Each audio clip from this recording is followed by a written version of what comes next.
History کا ایک واقعہ آپ کو سناتا ہوں، اور جو کہ مجھے بڑا سبق آموز لگا۔ عالمگیر بادشاہ تھا اور he was 6th Mughal emperor, اور his political era is from 1605 to 1707، اور کافی نیک بادشاہ تھا۔ اسی کے بارے میں اعلیٰ حضرت نے ایک واقعہ لکھا ہے، تو میرا دل کرتا ہے وہ میں آپ کو سناؤں، اور بڑا ہی ایمان افروز یہ واقعہ ہے۔ وہ بیان کرتے ہیں، حضرت نے اس واقعے کو بیان کیا۔ آپ کہتے ہیں کہ عالمگیر بادشاہ کے پاس ایک مداری آیا، ایک بے روپیہ آیا۔ وہ کہتا ہے کہ میں بادشاہوں کو روپ بدل بدل کے دھوکہ دیتا ہوں، تو میں آپ کو بھی دھوکہ دوں گا۔ تو اب عالمگیر کہنے لگے میں عالمگیر ہوں، باقی بادشاہوں کی طرح نہیں ہوں، تو مجھے دھوکہ نہیں دے سکتا۔ وہ آپ کو چیلنج کر گیا اور آپ کو کہتا ہے میں آپ کو دھوکہ دوں گا اور آپ کو پتہ بھی نہیں چلے گا۔ تو اب عالمگیر نے کہا، بادشاہ نے کہا کہ ٹھیک ہے، تو جتنا زور لگانا چاہتا ہے لگا لے، تو مجھے دھوکہ نہیں دے پائے گا۔ بادشاہ میں تجھے دھوکہ دوں گا اور تجھے پتہ بھی نہیں چلے گا۔ اس نے اپنی کوشش شروع کر دی۔ ایک مرتبہ جب کسی ٹیچرز کی ضرورت پڑی تو بادشاہ نے 2 استادوں کا امتحان لیا، تیسرا وہ تھا، اسے 10 روپے دیے، کہا میں نے تجھے پہچان لیا، تو جا۔ اگلی مرتبہ پھر کچھ 2 مہینے بعد کچھ چند عرصہ گزرا، اور اس کے بعد پھر اس نے کوشش کی کہ اب میں کوشش کرتا ہوں، اور کچھ سپاہیوں کی ضرورت پڑی، بھرتیاں ہو رہی تھی، تو وہ پہنچا۔ تو پھر جب 2 کا امتحان لیا تو تیسرا وہ تھا، بادشاہ نے اسے پھر 10 روپے دیے، کہا میں نے تجھے پہچان لیا ہے۔ اب اس طرح کرتے کرتے پورا 2 سال گزر گیا۔ تو ایک مرتبہ بادشاہ سفر پہ نکلا، جہاد کی نیت سے جا رہا تھا، تو اس نے راستے میں ایک عجیب منظر دیکھا کہ ایک پہاڑ ہے جس پر کافی رش لگا ہوا ہے، لوگ آ رہے ہیں جا رہے ہیں۔ تو اس نے اپنے غلاموں سے کہا یہ اوپر کیا ماجرا ہے؟ تو انہوں نے کہا کہ ایک بابا جی بیٹھے ہیں، ایک اللہ کا نیک بندہ ہے جو لوگوں کے لیے دعائیں کر رہا ہے۔ تو بادشاہ کو بھی حیرت ہوئی اور وہ بھی گیا، کیونکہ پرانے دور کے جتنے بھی آپ بادشاہ اٹھا لیں ہسٹری میں، وہ سب اس طرح اللہ کے ولیوں کے ماننے والے۔ اور اس نے کہا چلیں ہم بھی جا کے بزرگوں سے جا کے دعا کروا لیتے ہیں۔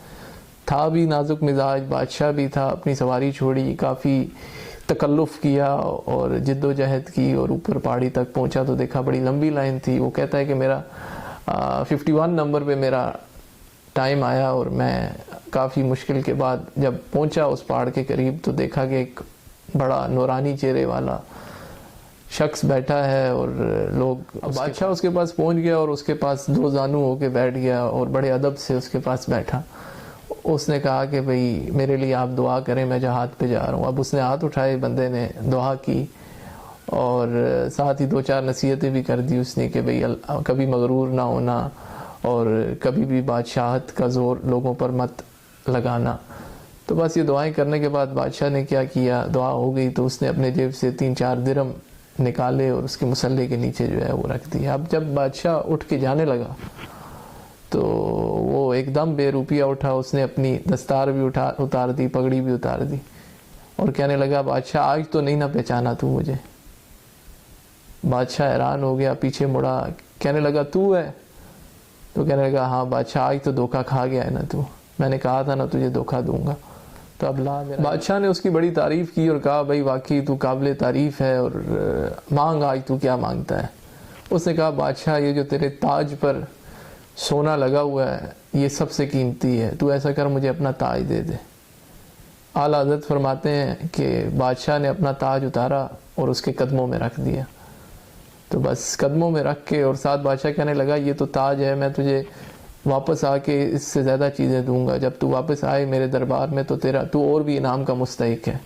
تو وہ کر کے جب بادشاہ پلٹا نا تو اس بے روپیہ نے پیچھے سے آواز ماری بادشاہ کو کہنے لگا او بادشاہ یہ تاج لے جا، مجھے بات سمجھ آ گئی ہے۔ اب جب بادشاہ پلٹا نا تو اس نے یہ بات کی، اب تو بات سمجھ آ گئی ہے۔ اعلیٰ حضرت فرماتے ہیں کہ وہ پھوٹ پھوٹ کے رونے لگا اور صحیح رویا، اور وہ بادشاہ کو کہنے لگا بادشاہ مجھے بات سمجھ آ گئی ہے۔ بادشاہ کہنے لگا مجھے بھی تو بتا نا تجھے کیا سمجھ آیا ہے۔ تو اب جو اس نے جواب دیا نا وہ سننے کے قابل ہے۔ وہ یہ کہتا ہے جھوٹ موٹ کی میں نے شریعت اپنائی، جھوٹ موٹ کی داڑھی رکھی، جھوٹ موٹ کا امامہ پہنا، جھوٹ موٹ کا فقر اپنایا، تو تیرے جیسے بادشاہوں کے تاج میرے قدموں میں آ گئے ہیں، تو جب میں اس نبی کی سچی غلامی کروں گا تو پھر عالم کیا ہوگا، پھر رب کے انعام کیا ہوں گے، پھر اس کی مہربانیاں کیا ہوں گی۔ تو بات ساری یہی ہے کہ آقا علیہ السلام کی غلامی کی بات ہے، بات ساری یہی ہے کہ ان کی غلامی کی اور رب کی بندگی کی بات ہے، اس طرف آنے کی بات ہے۔ اپنی ایکٹیویٹیز کو بدلنے کی بات ہے. اس طرف آئیں تو صحیح نا, آپ اس طرف آئیں گے, اپنا ظاہر بدلیں تو باطن میرا رب خود بدل دے گا.